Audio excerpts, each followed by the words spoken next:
নম্বর, একদল বলবে কি ফিতান ও মালাহেমের হাদিস নিয়ে চলে আসবে। বুঝছেন কিনা? বুঝছেন কথাটা? ফিতান ও মালাহেমের হাদিস বুঝেন কিনা?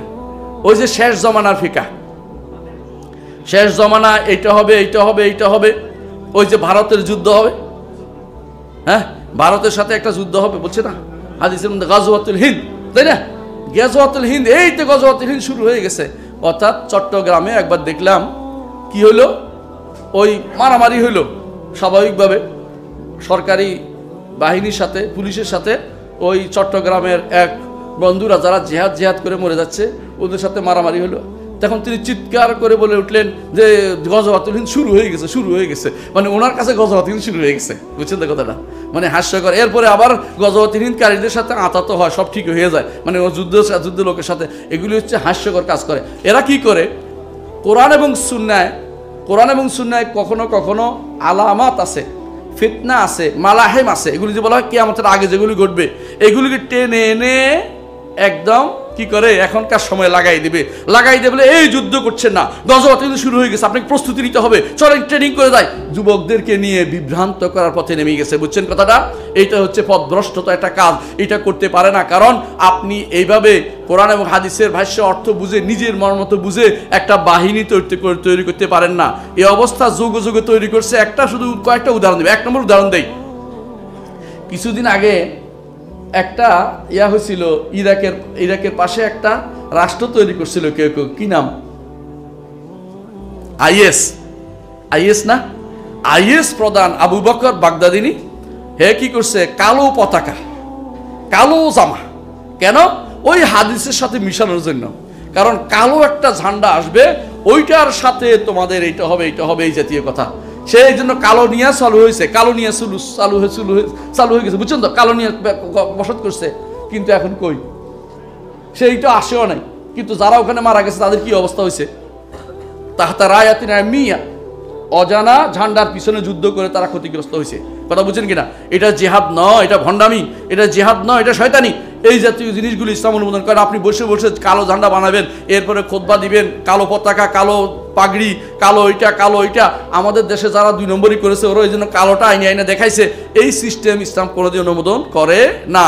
কারণ ইসলামের দৃষ্টিতে এই জাতীয় জিনিস হচ্ছে কিয়ামতের আলামত, এটা আইনা বাস্তবে ফিট করার জিনিস না। এই জিহাদের নামে এই ভণ্ডামি করা ইসলামে অনুমোদন করে না।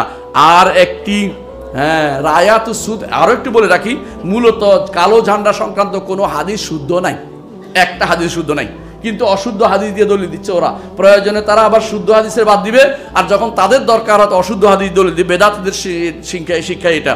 আর একটা আছে, এখন ধরেন সিরিয়াতে হয়তো কিছু মানুষ ভালো অবস্থানে আছে দেখে কিছু মানুষ বলবে যে সিরিয়াতে রসুল বলছেন যে সিরিয়া থেকে কি হবে, যুদ্ধ শুরু হয়ে যাবে। এখন কিছু মানুষ হয়তো সিরিয়া যাইয়া বসবাস করা শুরু করে দিবে। এইটাও কিন্তু কিয়ামতের আলামতকে বাস্তবে টেনে নিয়ে আসা, যে এখন টেনে নিয়ে আসলো না কোনো কিয়ামতের আলামত টেনে নিয়ে আসা, আমি চালু করে দিব, এটা ইসলাম অনুমোদন করে না। এই জাতীয় ভণ্ডামি ইসলামে নাই, আল্লাহ মাফ করুক এটার থেকে। আরেক দল কি বলে জানেন? আরেক দল আলেমদের কথাকে, এটা তো বলছি রসুল হাদিসকে, আলেমদের কথাকে টেনে আনে। আলেমদের কথা কি, আলেমরা কোথাও একটা কথা বলছে যে এই সময়ে জিহাদ করতে হবে, ওই সময়ে জিহাদ করতে হবে, ওরা কি করছে, যেহেতু আলেমরা বলছে জিহাদ করতে হবে, কিন্তু আলেমরা যে আবার এটাও বলেছে ক্ষমতা যদি না থাকে তাহলে জিহাদ থেকে বিরত থাকবে, ওটুকু আর পড়বে না। তার যতটুকু দরকার খণ্ডিত বক্তব্য নিয়ে এসে বিভ্রান্ত করার জন্য একটা গোষ্ঠী বসে আছে। এইটাও তারা বলে, তারা কি বলে জানেন? একটা উদাহরণ দিই, বলছে জিহাদ যদি কোনো কেউ না করে সবাই গুনাহগার হবে, সুতরাং আমরা জিহাদ করছি উম্মতকে গুনাহ থেকে মুক্ত করার জন্য। কিন্তু আপনাকে এটা কে বলেছে? উম্মত জিহাদ যদি কোনো ক্ষমতা থাকে তখন শুধুমাত্র না করলে গুনাহগার হবে। আপনি যে নিজে পণ্ডিতি করে চালু করতেছেন, আপনার কে কইছে? আপনি তো পারেন না, বরং আপনি আরো ক্ষতি করতেছেন উম্মতের জন্য। এই জিহাদের নাম দিয়ে জায়গায় জায়গায় এটা ফুটানো, ওইটা ফুটানো, ওইটা লাগানো, এই জন্য স্লোগান তোলা, এটা তো ইসলামে ছিল না। আপনি যেটা করতেছেন, আপনি না বুঝে সেটা করতেছেন। আলেমদের বক্তব্যকে আপনি খণ্ডিত বক্তব্য উপস্থাপন করতেছেন, আপনার এটা গ্রহণযোগ্য হতে পারে না। আর এক দল, 5 নম্বর দল, আমি কয় নম্বর, 4 নম্বর দল বলছি। 5 নম্বর দলে বলে যে আমরা জিহাদের দিকে ডাকছি, যদি যাদেরকে বলি যে আপনি জিহাদে যাবেন, কি পারেন আপনি, যুদ্ধ করতে পারেন আপনি, তখন কি বলবে জানেন? আমরা গেলে লোক সংখ্যা ভারী হবে, আর লোক সংখ্যা ভারী করা তো জিহাদের একটা উদ্দেশ্য। তারা বলে এইটা একটি বিভ্রান্তিমূলক কথা। কেন বিভ্রান্তিমূলক কথা মনে রাখবেন?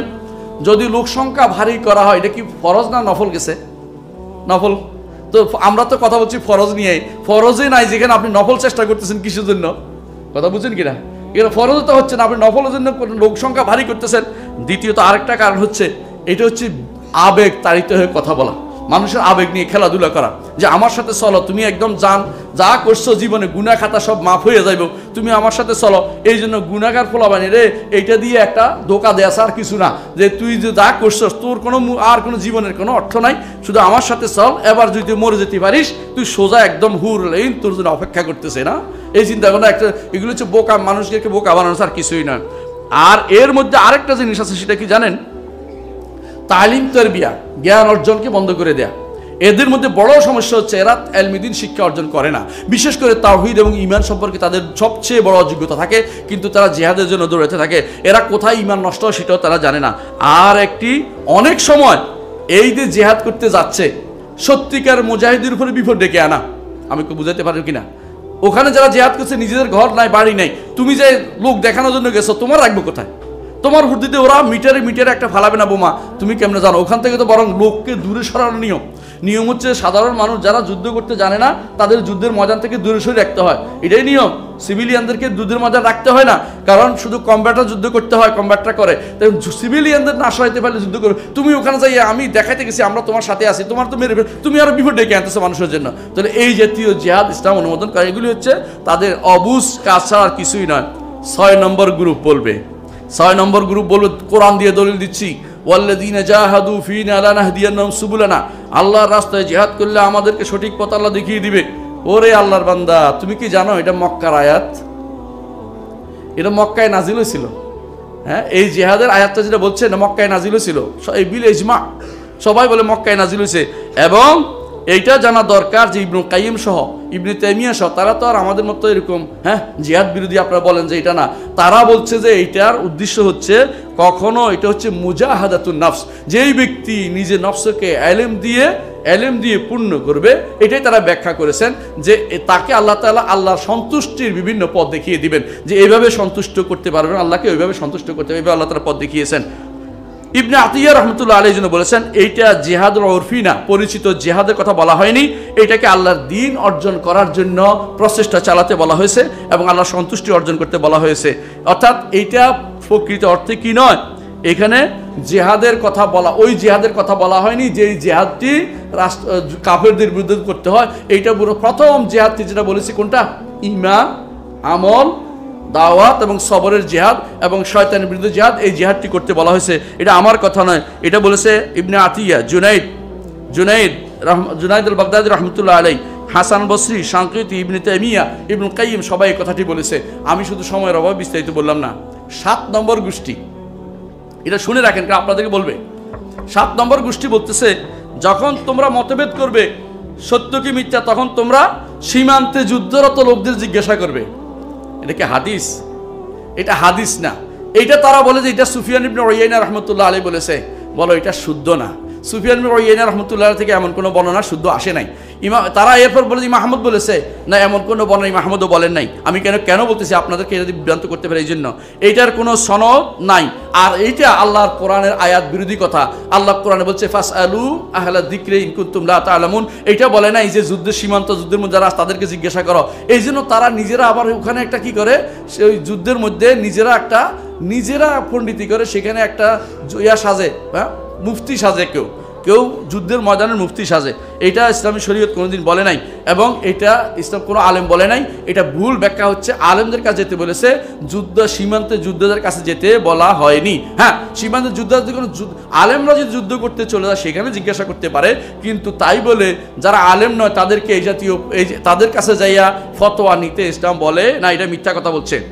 8ম গোষ্ঠী বলে যে এই সমস্ত, আপনারা তো শর্ত দিচ্ছেন রাষ্ট্রপ্রধান হইতে হবে, সব রাষ্ট্রগুলি তো যে এরকম রাষ্ট্রগুলি, আমরা তো এদেরকে যারা এখন যুদ্ধের মধ্যে আছে এদেরকে আমরা রাষ্ট্রপ্রধান মনে করতেছি, সুতরাং ওদের অনুমতি নিয়ে আমরা করে ফেলতেছি।